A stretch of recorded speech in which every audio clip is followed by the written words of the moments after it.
Coba gue tanya dulu, lu tiap bulan nabung enggak? Kalau jawaban lu adalah nabung sih, tapi kalau ada sisanya, maka gue perlu lu dengerin video ini sampai habis. Karena kemungkinan besar bukan gaji lu yang bermasalah, bukan juga inflasi, bukan harga barang yang makin gila, bukan pula nasib lu yang emang kurang beruntung. Yang bermasalah adalah urutan, satu kata, urutan. Dan kesalahan urutan ini kalau dibiarkan bukan cuma bikin tabungan lu selalu nol. Ini akan bikin lu terjebak di titik yang sama. 5 tahun dari sekarang, 10 tahun dari sekarang, sementara orang lain dengan gaji yang sama udah punya aset, udah punya dana darurat, udah mulai investasi. Sementara lu masih nunggu sisa bulan ini. Makanya di video ini gue akan bongkar kenapa formula nabung kalau ada sisa itu adalah jebakan paling berbahaya yang pernah diajarkan secara enggak langsung ke kelas menengah Indonesia. Dan gue akan kasih lu sistem yang beda, yang bisa langsung lu terapkan mulai gajian berikutnya. Selamat datang. Yuk langsung masuk. Gue mau mulai dengan satu fakta yang mungkin bikin lu enggak nyaman. Mayoritas orang Indonesia yang merasa sudah nabung sebenarnya enggak nabung. Mereka cuma menyimpan sisa pengeluaran. Dan dua hal itu berbeda secara fundamental. Nabung beneran artinya lu punya komitmen terhadap angka tertentu di waktu tertentu sebelum lu belanjain apapun. Sisa pengeluaran artinya lu kasih izin ke semua kebutuhan, keinginan, dan impuls belanja lu untuk makan duluan. Baru sisanya lu klaim sebagai tabungan. Nah, masalahnya otak manusia itu nggak dirancang untuk menyisakan uang. Ini bukan soal lemah iman atau kurang disiplin. Ini soal bagaimana otak kita bekerja secara neurologis. Ada konsep yang disebut hedonic adaptation, adaptasi hedonik. Artinya, manusia punya kecenderungan alami untuk menyesuaikan gaya hidupnya dengan penghasilan yang diterima. Begitu gaji lu naik 500.000, dalam waktu 3 bulan pengeluaran lu akan naik mengikuti. Begitu lu dapat bonus, tiba-tiba ada kebutuhan mendesak yang sebelumnya enggak ada. Ini bukan kelemahan karakter, ini fitur bawaan otak manusia yang berevolusi selama ratusan ribu tahun dengan prinsip. Kalau ada sumber daya, habiskan sekarang karena belum tentu ada besok. Masalahnya, prinsip itu cocok untuk manusia gua yang harus makan rusa hari ini sebelum direbut predator. Tapi enggak cocok untuk lu yang harus membangun kebebasan finansial di abad 21. Dan sistem nabung sisanya itu memperburuk sifat bawaan ini. Lu kasih otak lu izin penuh untuk belanja sepuasnya dulu, baru minta sisanya. Tentu saja enggak ada sisanya. Atau ada, tapi cuma receh. Sekarang gue mau lu bayangin 2 orang, sebut aja mereka Andi dan Budi. Andi dan Budi gaji sama persis 4 juta rupiah per bulan. Dua-duanya tinggal di kota yang sama, biaya hidup mirip, kebutuhan hampir identik. Andi pakai sistem nabung sisanya. Setiap bulan dia bayar kos, bayar makan, bayar transportasi, bayar ini itu. Kalau ada sisa, dia taruh di tabungan. Rata-rata yang berhasil dia sisihkan antara 0 sampai 100.000. Kadang malah minus, ngutang ke teman. Budi pakai sistem yang beda.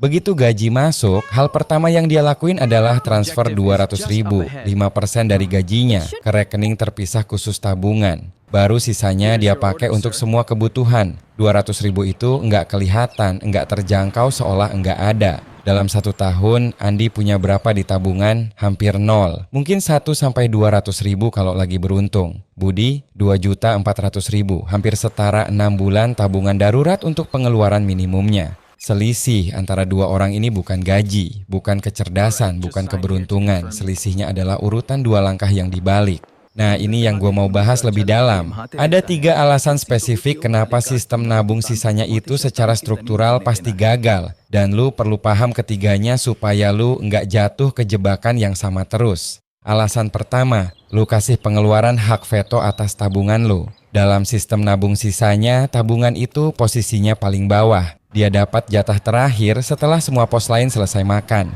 Dan masalahnya pengeluaran itu nggak pernah punya batas alami. Selalu ada yang bisa dibeli, selalu ada yang terasa perlu.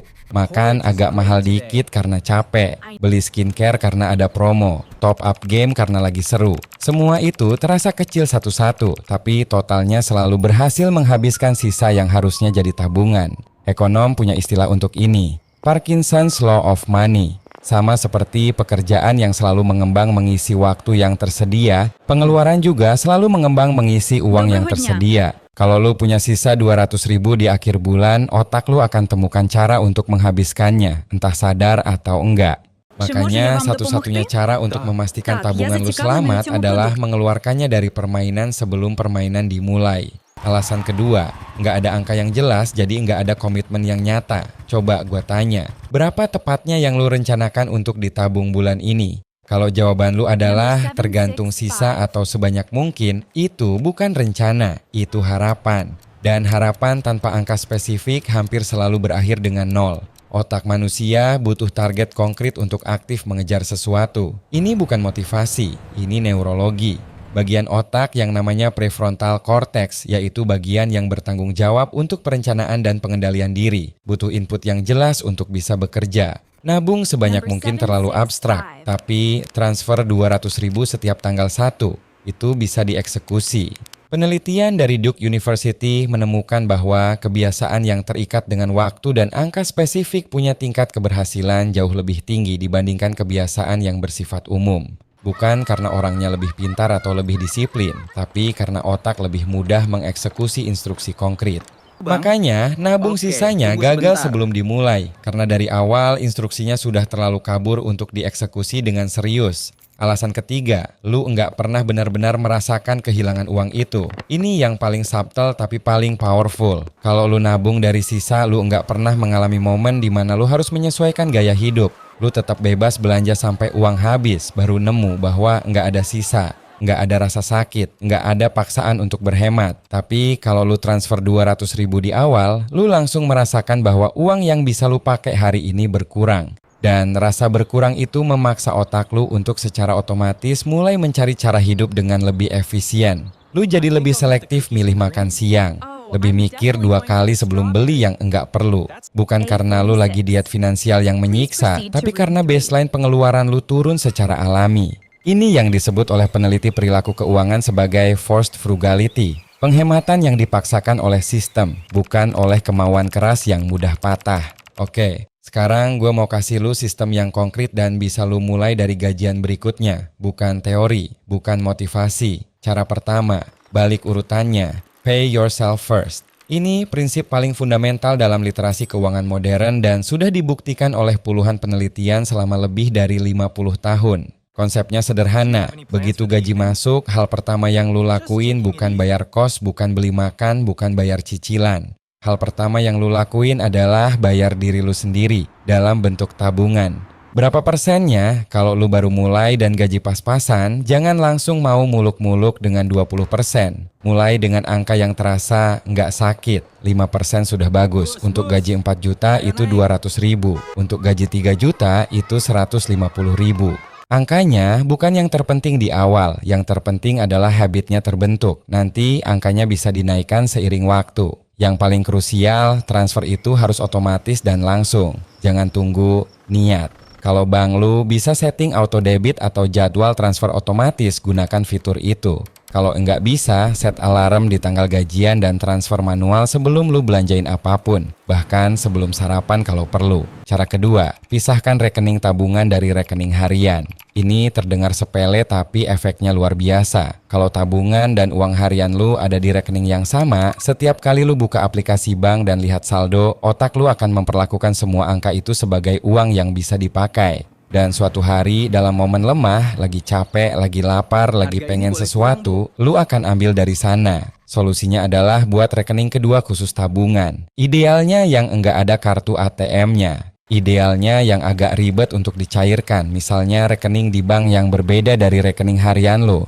Semakin banyak gesekan untuk mengakses uang tabungan, semakin kecil kemungkinan lo impulsif menghabiskannya. Gua paham ini terdengar ekstrem, tapi ini bukan soal nggak percaya diri. Ini soal mendesain lingkungan supaya otak lu nggak perlu berjuang setiap hari. Peneliti kebiasaan menyebutnya environment design, ubah lingkungannya, bukan kemauannya. Cara ketiga, tentukan angka dulu, bukan persentase dulu. Ini poin teknis tapi penting untuk yang baru mulai. Banyak orang gagal memulai tabungan karena fokus di persentase, harus 20% katanya. Terus menyerah karena merasa enggak sanggup. Padahal yang paling penting bukan persentasenya, yang paling penting adalah konsistensinya. Coba duduk sekarang dan tentukan berapa angka minimum yang bisa lu transfer ke tabungan setiap bulan dalam kondisi terburuk sekalipun. Lagi banyak kebutuhan, lagi ada keperluan mendadak. Angka itu tetap bisa lu keluarkan tanpa bikin lu enggak bisa makan. Mungkin itu 50.000, mungkin 100.000, mungkin 200.000. Apapun angkanya, itu angka komitmen lo. Bukan angka idealnya, tapi angka minimumnya. Dan lo komit ke angka itu dulu 12 bulan ke depan tanpa pengecualian. Nah, ini yang menarik secara psikologi. Begitu lu konsisten 2-3 bulan, lu akan mulai merasakan bahwa hidup lu tetap jalan walau ada lubang di anggaran yang lu isi dengan tabungan. Dan disitulah biasanya orang mulai menaikkan angkanya, bukan karena dipaksa, tapi karena udah percaya diri bahwa sistemnya bekerja. Cara keempat, buat tabungan itu punya nama dan tujuan. Ini yang sering diremehkan tapi dampaknya ke psikologi sangat besar. Tabungan sebagai konsep abstrak itu membosankan dan enggak memotivasi. Tapi dana darurat 6 bulan itu punya tujuan. Uang modal usaha 2026 itu punya deadline. Dana bebas utang itu punya musuh yang mau dikalahkan. Penelitian dari Dominican University menemukan bahwa orang yang menuliskan tujuan spesifik dan memberi nama pada targetnya memiliki tingkat pencapaian 40% lebih tinggi dibandingkan yang tidak. Otak kita termotivasi oleh narasi dan tujuan konkret, bukan oleh angka abstrak di rekening. Makanya setelah lu buka rekening tabungan terpisah, beri nama rekeningnya. Banyak aplikasi bank digital sekarang sudah memungkinkan lu memberi label atau nama pada rekening atau pocket tabungan. Gunakan fitur itu, tulis tujuannya, tulis targetnya, tulis deadline-nya. Karena setiap kali lu transfer ke sana, lu bukan cuma nabung, lu selangkah lebih dekat ke tujuan yang udah lu beri nama. Gue mau tutup dengan satu hal. Sistem yang gue jelasin tadi bukan sistem untuk orang kaya. Ini bukan sistem untuk yang gajinya sudah puluhan juta. Ini sistem yang justru paling powerful untuk orang dengan gaji terbatas. Karena bagi kita yang enggak punya ruang untuk salah, urutan itu bukan preferensi. Urutan itu adalah segalanya. Dan yang paling bikin gue frustrasi adalah betapa sederhananya prinsip ini. Tapi betapa jarangnya ini diajarkan. Di sekolah, lu belajar cara menghitung bunga majemuk di atas kertas. Tapi nggak ada yang ajarin lu bahwa urutan 2 langkah bisa menentukan apakah 10 tahun ke depan lu punya aset atau masih nunggu sisa gajian. Jadi mulai bulan ini atau kalau bisa mulai gajian berikutnya, coba balik urutannya. Buka rekening baru, tentukan angkanya, beri nama tujuannya, transfer duluan sebelum apapun. Nggak perlu sempurna, nggak perlu langsung besar, yang penting sistemnya jalan. Kalau lu mau coba ini, tulis di kolom komentar berapa angka yang lu komit untuk ditabung mulai bulan depan. Tulis angkanya, bukan insya Allah atau semoga bisa, angkanya. Karena komitmen yang ditulis itu 2 kali lebih kuat dari yang cuma ada di kepala. Kalau video ini bermanfaat, like dan simpan supaya lu bisa balik lagi kalau butuh reminder. Dan kalau lu mau lanjut belajar soal finansial untuk gaji UMR ke bawah, cek video-video lain di channel ini. Jangan jadiin video ini bahan masturbasi mental aja. Eksekusi. Semoga bermanfaat dan semangat.